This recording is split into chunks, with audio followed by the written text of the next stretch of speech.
মধ্যপ্রাচ্যে যুদ্ধের আগুনের আঁচ এবার পড়ছে বাংলার কৃষি রপ্তানিতে। দুবাই, দোহা সহ একাধিক উড়ান বন্ধ এবং আকাশপথে ভাড়া ৫ গুণ বেড়ে যাওয়ায় কলমি শাক, লাউ, শিম থেকে কচুরমুখী বাংলার নানা কৃষিপণ্য বিদেশে পাঠানো প্রায় থমকে গেছে। অন্যদিকে ৫ মাস পর বিশ্বজুড়ে আবার ঊর্ধ্বমুখী হয়েছে খাদ্যপণ্যের দাম। মধ্যপ্রাচ্যে যুদ্ধের ক্ষেপণাস্ত্রে হাত পুড়ছে বঙ্গের রপ্তানি বাণিজ্য। বাংলার কলমি শাক, লাউ, শিম, উচ্ছে থেকে কচুরমুখী সব আটকে, বন্ধ বিমান পরিষেবা। যেটুকু উড়ছে তার পেটে রপ্তানির কৃষিপণ্য ভরতে গিয়ে হাত পুড়ছে রপ্তানিকারকদের। ১ কেজি পণ্য পাঠাতে আগে লাগতো মেরে কেটে ১৭৫ টাকা, এখন তা বেড়ে দাঁড়িয়েছে ৭৫০ টাকায়। ভাড়া বৃদ্ধি প্রায় ৫ গুণ। তাছাড়া দুবাই সহ মধ্যপ্রাচ্যের বেশ কিছু দেশের উড়ান বন্ধ, ফলে শিওরে সংক্রান্তি বাংলার কৃষি রপ্তানিতে। শুক্রবার কেন্দ্রীয় agriculture and processed food product export development authority দেশের বর্তমান পরিস্থিতি নিয়ে বিশেষ বৈঠক করে। সেখানে কলকাতা তো বটেই, দেশের বাণিজ্যিক রাজধানী মুম্বাই থেকে চেন্নাই, বেঙ্গালুরু সব জায়গার রপ্তানিকারকদের দীর্ঘশ্বাস উঠে আসে। চেষ্টা চলছে বিশেষ কার্গো বিমান চালুর। এই যুদ্ধ পরিস্থিতিতে দোহা, দুবাই, কাতারের বিমান বন্ধ। আমেরিকায় পণ্য পাঠানোর কথা ভাবাটাই দুঃস্বপ্ন এখন। ইউরোপিয়ান দেশগুলি বাংলার কৃষিপণ্যের বড় ক্রেতা। ইতালি, জার্মানি, ফ্রান্স, লন্ডন আমাদের কাঁচা লঙ্কা থেকে করলা, পটল, মূলো, শিম, লাউয়ের বড় ভক্ত। এছাড়া ভেন্ডি, কাঁচা লঙ্কা, কাঁকরোলও রয়েছে।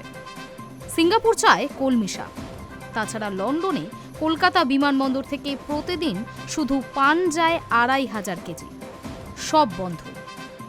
পশ্চিমবঙ্গের রপ্তানিকারকদের সংগঠন এফএফভিই এক্সপোর্টস ওয়েলফেয়ার অ্যাসোসিয়েশন জানায়, মধ্যপ্রাচ্য জ্বলছে আর চরম সমস্যায় আমাদের কৃষিপণ্য রপ্তানি।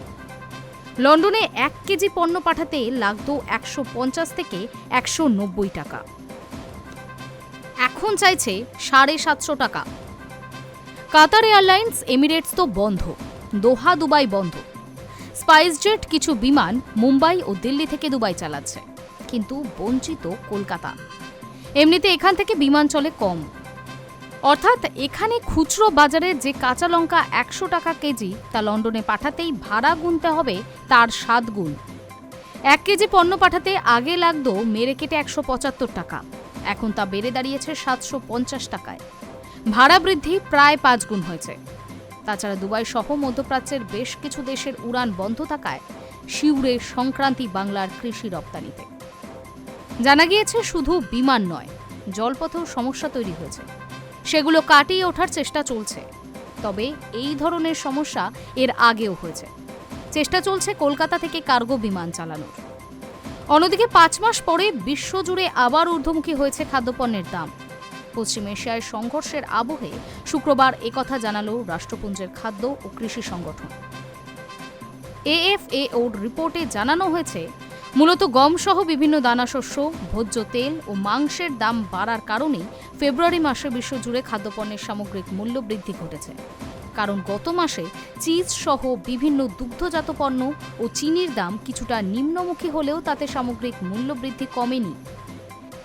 এএফএওর খাদ্যপণ্য সূচক ফেব্রুয়ারিতে ১২৫.৩ পয়েন্টে দাঁড়িয়েছে, যা জানুয়ারির তুলনায় ০.৯% বৃদ্ধি।